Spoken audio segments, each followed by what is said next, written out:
Assalamualaikum warahmatullahi wabarakatuh. Ashama kam jirtu hordoftoota channel YouTube Abdul Ab. Barnoota ajaa'iba takka isinii qabadhee dhufeen jira.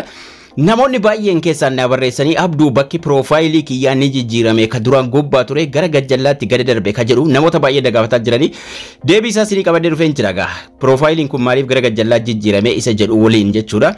Yeroo jalqaba irra seentanii gaa yeroo seerri kun jijjiiramu haala kanaan dhufee nu baasaa waan sadii tokkoffaa akka profaayiliin jala ta'e akkasuma akka dogoggoraan illee video keessan ofii keessanii hin daawwanne illee akka iskiriinii keessan gochuu qabdanii waliin nuuf fidee jira jechuudha. Duraan akkuma hundi keessan beeytan mallattoo profaayiliin kun gubbaa jira amma garuu YouTube nuun jedhee bakka TV'tti connect godhan mallattoo searchii notification qofatu nuuf jira.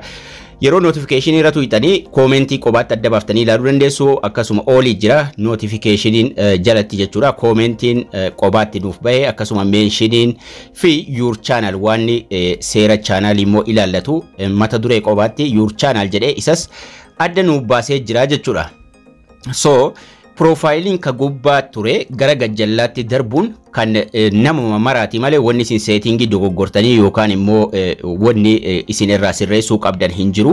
Kanaafuu mallattoolee jala jiran kana profiling dhufee gara gajjallaatti gad darbee jira. Itti fayyadama isaa xiqqoo isin hubachiisuuf profiling yeroo tuqxan your channelin keessan as jira akkasuma mallattoon settingi gubbaa jira yoo settingi YouTube irra dhaquu barbaadan profaayilii keessa yeroo tuqxan asumarraa profaayilii irra tuquudhaan gara chaanaalii keessanii deemuu dandeessu. Gara chaanaalii yeroo deemnu loogoon keenya duraan ka gidduurra ture amma moggaatti ol dabarsee jira jechuudha. Wal cina kaahee jechuudha gubbaa irra.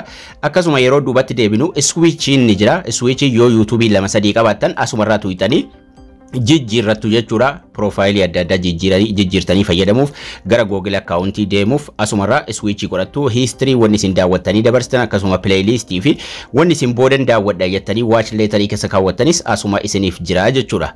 Ka duraan library jedhu dhabamee bakka library sana profaayilii keenyatu dhufee bakka buhee jechuudha.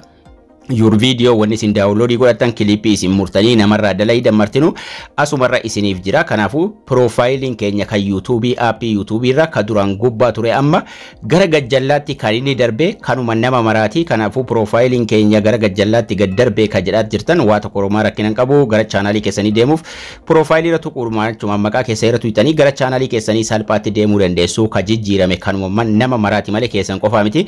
Kan namoota immoo ammallee isinii hin jijjiiramnes yoo YouTube hin haaromsine Play Store keessa seenaati haaromsaa isiniin jecha barnoonni keenyas kana fakkaata.